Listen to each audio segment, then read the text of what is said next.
This is the Watchdog. Welcome back to Fun with Watches. If watches weren't fun, you'd only need one. Today we're going to review the next Member's Choice watch, the Seiko 5 SRPJ37K1. Start with the wrist check. I'm wearing this Vario Navi single hand. And Grego's wearing my Militado ML08. Grego said that Jar Jar Binks has a new hit song called Gungan Style. All right, let's take a look at the watch. This is the next Member's Choice watch. This watch was voted on by the Member's Choice members. And the Member's Choice members only got to see the unboxing. Nobody else did. Plus, they're going to get a 1 week advance on this review. So if you're seeing this review, it's been a week since it's been published if you're not a member. But here it is. It's a nice looking watch.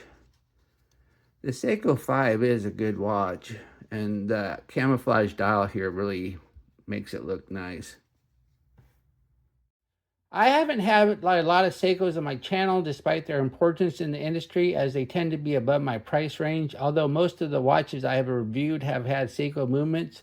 But then I started my Member's Choice program, hoping that membership dues might be able to upgrade the level of some watches on my channel. So far, my Member's Choice has been a complete dud, as the initial $200 pool I contribute to is shrinking rather than growing. For the last Member's Choice vote, I put up 4 Seikos, and this is what was chosen. Members get an exclusive on the unboxing, plus they get a 1 week head start on the full review. Ever since Seiko discontinued the SKX, they have been using the basic design in their Seiko 5 lineup. This SRPJ is the field watch version of the 5 with a camouflage dial and a double pass nylon strap. They kept the timing bezel of the basic 5, and like the basic 5, there is no lume on the bezel. The Seiko 5 lineup has grown so massive that it would be silly to show you all the different colorways of strap options, so I will not. The watch is 41.3 millimeters if you measure at the bezel, but 42.6 millimeters if you measure at the case. It's 45.4 millimeters lug to lug, which is a really short lug to lug for a watch this size. It's 13.5 millimeters thick if you don't count the double pass strap. It's 15.5 though if you do. Has a 22 millimeter lug width and weighs 93 grams on the supplied double pass strap. I can't say it's a NATO strap because the NATO strap is trademarked.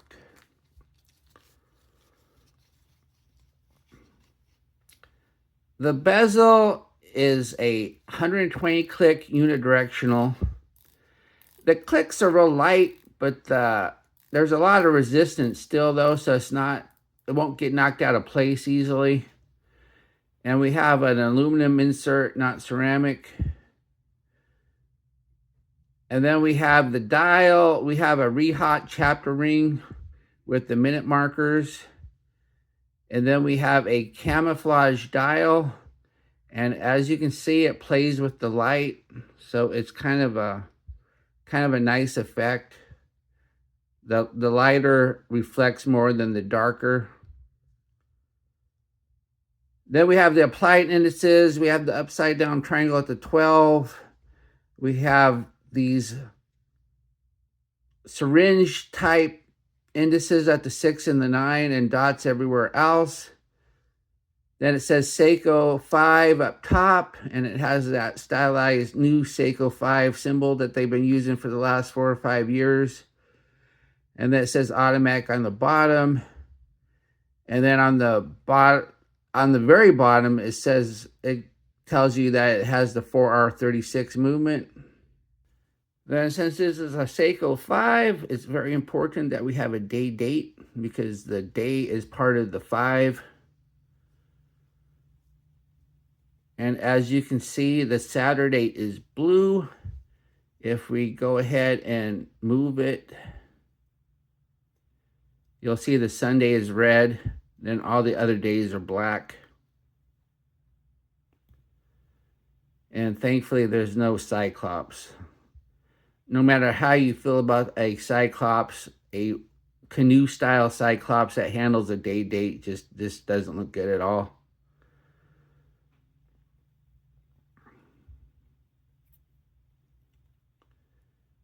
Then we have an unsigned push-pull crown. providing 100 meters of water resistance.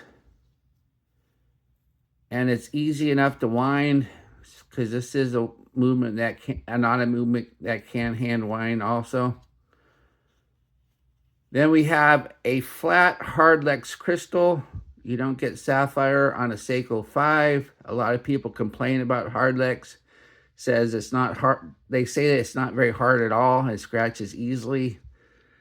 I've never had one scratch on me, but I don't wear my watches enough to really worry about scratching since I have so many.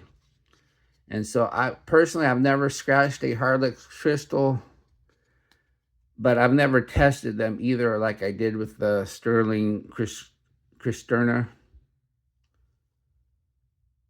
Then we have the case. The case is a cushion case, and it's a PVD coated case, and it's brushed up top, polished on the sides. And once again, you have a very short lug to lug considering the size of the watch.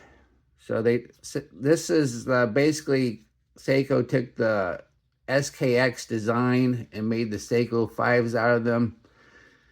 And they reuse this case all the time, but it just works. And then we have the case back. Let's take this strap off so you can see it. We have a display case back, and it's a screw down. Then if you look right here, you have a number. I'm assuming this must be a serial number.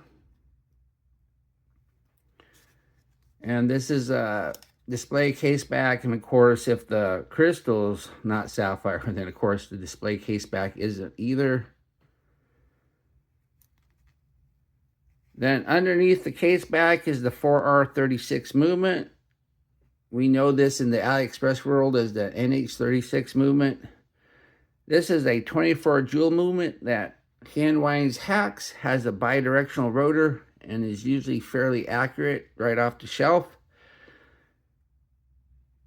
And about a 40-hour power reserve. So let's go ahead and put it on the time grapher and see how it's doing. Here it is on the time grapher, and as you can see, it's running very, very accurate. We got some zeros here, some negative ones. So yeah, very accurate. But as you can see, there's quite a bit of beat error. And lately, people have been making comments on my videos that I haven't been setting the lift angle correctly, and I guess I just didn't know about lift angle. So I looked up the lift angle for an 4R36, and it says 53 degrees. So I set it to 53 degrees. So the time grapher's lift angle is correct, but we still have a huge amount of beat error, 1.4 milliseconds, which is why you see two lines on the screen. So the lift angle is set correctly. The watch comes on this double pass strap, and this double pass strap, there's nothing wrong with it. It's signed, but there's nothing great about it either. It seems rather plain. I've had a ton of straps like this on all the watches I've reviewed before, and if it wasn't for the signature, if somebody was going to tell me that this was a Seiko strap, I would have told them, no, this is a $2 AliExpress strap. It just doesn't seem very good. Once again, it does the job, but there's nothing special about it. The hardware seems fairly plain. The strap, the material seems fine, but it doesn't seem great. So it's kind of boring, lackluster, just not something you expect on a watch that costs more than a couple $100. So, not impressed with this strap. Here's the watch on my 7.5-inch wrist. That's a really nice looking watch, but it's on a double pass, so it's pretty chunky. Then I have plenty of notches left on the double pass, so you'll be able to wear this if you have a big wrist.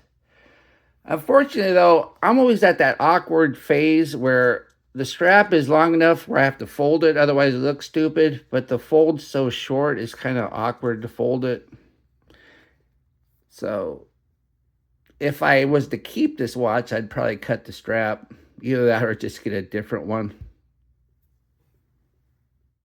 And here's the watch. If I take the double pass and fold it over, so I'm only wearing it single pass, not quite as chunky then. So personally, I think I prefer it this way, just so it doesn't sit so high. And here's the watch on a olive green strap, so it matches the dial. That looks nice too. Of course, you'd want to get one with black hardware, but this is the only one I have. And here's the watch on an orange canvas strap that actually has spring bars. And see, it doesn't wear near as high that way.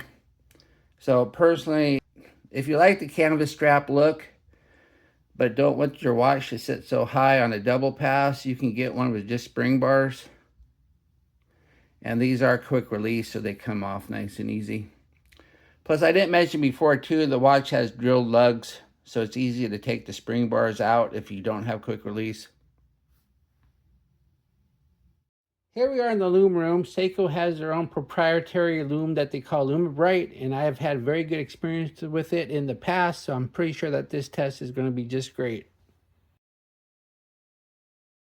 As we speed up the time, we see a pretty big burst of green that settles down a little bit, but then stays fairly steady and is still going strong. The second hand's lume counterbalance lollipop looks like the weakest thing on the watch, but you can still see it easily after all this time. This is indeed excellent lume. It's too bad Seiko refuses to put a pip on these Seiko 5s with timing bezels so you can use them in the dark. What do I like about this watch? Well, I really like this green camouflage dial. I really like how it plays with the light. It has excellent lume. And the short lug to lug on a big watch makes it wear nicer.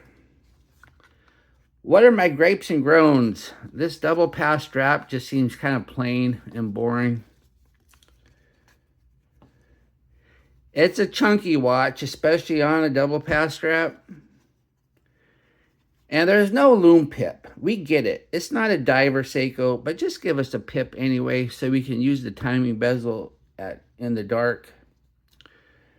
Do I recommend this watch? Sure. Yeah, the strap is bleh, but it is really too chunky on a double pass anyway, so get you a cheap quick release spring bar strap on AliExpress and problem is solved. Well, thank you for watching my review of the Seiko 5 SRPJ37K1, and I will be back with another review. Be sure and like and subscribe to my channel. If you like this watch, I will leave a link to Joma Shop. I do not have an affiliate link with them, but at the time of the purchase, they were about the most affordable place you can get it. Just remember though, Joma Shop is a gray market dealer, so you're not going to get the full Seiko warranty. But in all honesty, is there going to be something wrong with the Seiko 5? Probably not. And this is a members choice watch, so after this review, I will sell it, and whatever proceeds I get from it will go towards the next watch. I have a feeling I'm going to lose money on this one, because I paid $195 for it, and I doubt if I can get that much for it, but we'll see. Bye.